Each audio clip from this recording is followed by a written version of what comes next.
से मैं युद्ध में जा रहा हूँ। आज युद्ध का अंतिम दिन है। आज संध्या तक राम रहेगा चाहे रावण। माँ ने मुझे आपकी सेवा में भेजा है। तुम्हारी माँ ने विभीषण पत्नी शर्मा ने क्यों, क्या चाहते हो? अभी आपके कुल में मैं जीवित हूँ। मेरे रहते हुए आप युद्ध में नहीं जा सकते।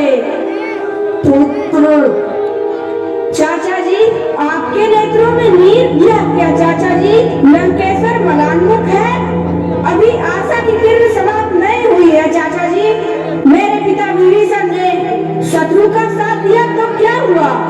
उनका पुत्र तन्वी से आपकी ओर से लड़ेगा। आप मुझ पर विश्वास कीजिए चाचा जी। मैं बालक हूँ, फिर भी आपका पुत्र हूँ, इंद्रजीत का अनुज हूँ। आप चिंता ना करें। धरनी से तुम मेरे हृदय को टटोल कर देखो बेटे। तुम्हारे सिवा मेरा और कौन बचा है?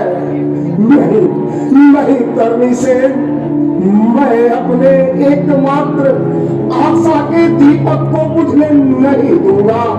तुम रणभूमि में मत जाओ। क्या अपने पिता के राजद्रोह के कलंक को क्या मैं अपने माथे पर लेके जीऊं चाचा जी? तुम भूलते हो तरनी से, विभीषण ने राजद्रोह नहीं किया। उसने मुझे उचित राय दी थी। मैं ही उस पर क्रुद्ध हो उठा और उसे निष्कासन का दंड दिया।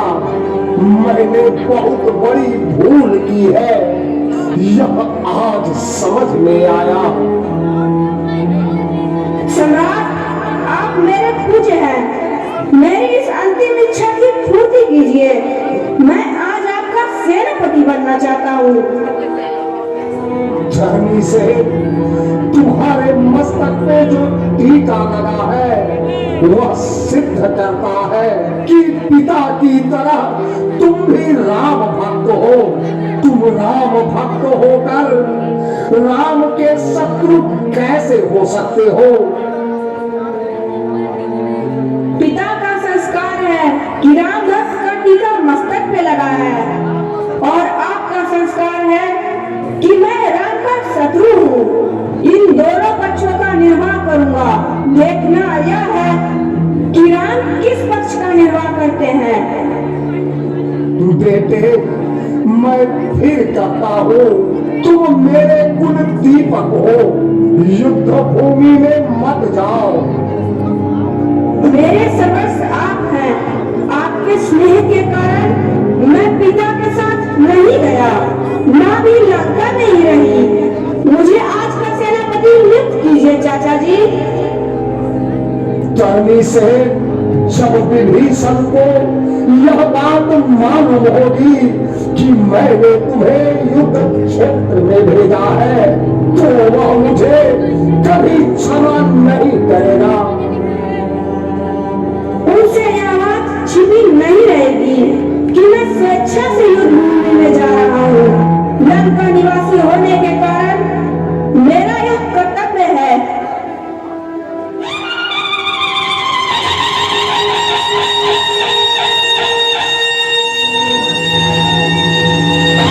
राम की सेना इधर ही आ रही है। राम भी अवश्य होंगे। आप महल में चले जाएं चाचा जी।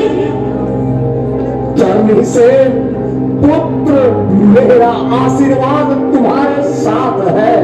जाओ जाओ बेटे, अपने कर्तव्य का पालन करो।